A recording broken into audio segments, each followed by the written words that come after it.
In today's video, I'm going to teach you how to use GoCharting Crypto Charts.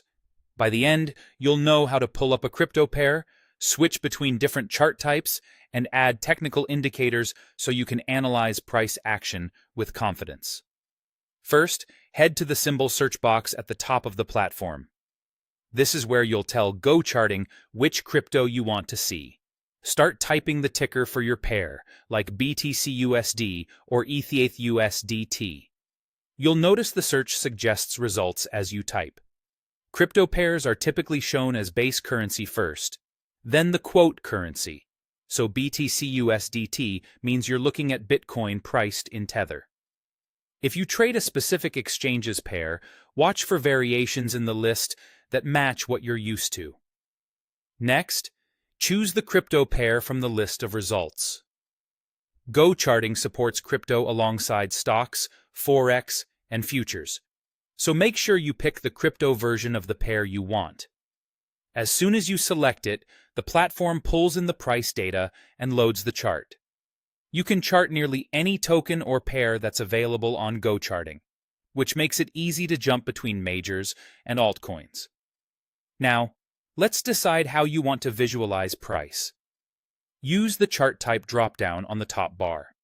If you're just getting started, candlestick is a great default because it shows open, high, low, and close within each bar, revealing momentum and intraday swings.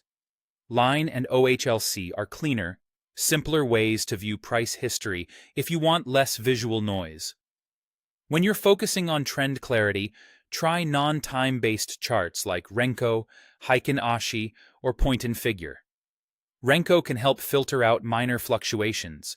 Heikin Ashi smooths candles to highlight trend direction, and Point and Figure emphasizes breakouts without anchoring every move to time intervals. Choose the style that best fits your analysis goal. To deepen your crypto analysis, add technical indicators. Click Indicators in the top toolbar. You can browse popular tools or type directly into the search bar. For a clean starting setup, apply a moving average to smooth price and spot trend bias, add RSI to gauge overbought or oversold conditions, and use MACD to track momentum shifts and potential crossovers. Click any indicator to apply it instantly to your chart. Some indicators appear over price, like moving averages, while others, such as RSI and MACD, will sit in their own panels below the chart. If you're new to indicators, keep your layout minimal so the signals remain clear. That's it. With the right pair selected, an appropriate chart type, and a few well-chosen indicators, you'll have a focused, reliable crypto charting workflow in GoCharting.